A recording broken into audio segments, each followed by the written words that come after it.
My best friend's dad taught me how to make a man nut. My best friend's dad is staying with us and our roommates. He was only going to stay for one night, but after a little fun with me, he decided to extend his trip and stay for nearly a week. Josie, my friend, was surprised, but I wasn't. He didn't want to spend any extra time with his kid. He wanted to see how many ways he could fold me in half. She hadn't anticipated him staying so long and had to go to work the next day.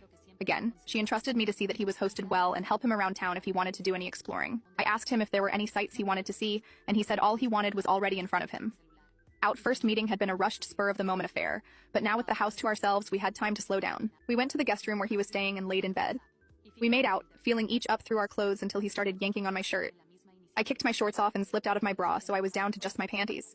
He unzipped his pants and pulled out his frank. His pubic hair had gone gray, but his frank was still hard and throbbing. My mouth began to water. "Come on," he said, touching the back of my head and slowly leading me to his frank. "Let me show you what I like." I opened my mouth and he called me a good girl as he eased his frank into my mouth. I sighed against him as he pressed deeper and deeper until I began to gag on his frank. He gave a groan of pleasure. He liked my gagging noises. Then I decided to give him plenty more. Spit ran down my chin as I gagged and choked on his frank. He pressed me further onto his shaft, sending his tip down the back of my throat. I gagged and he kept me stuck on his frank before finally releasing me. He liked it rougher than I thought, but I was ready for the challenge. I peeled my panties off my hips and laid down on my side, showing him all of me. He rolled on top of me, parting my thighs and pressing his frank wet from my mouth between my legs. He kissed me, grinding against me before flipping us both over so he was laying down, and I was straddling his hips. He wanted me to ride him, and I wanted it just as much as he did. I slowly lowered myself onto his frank as he gripped the base, impaling myself on his frank and taking him deep inside of me. He groaned as I slid down onto his frank so he was fully sheathed inside of me. I could feel the throbbing of his heartbeat, like pumping drums. Follow for part 2.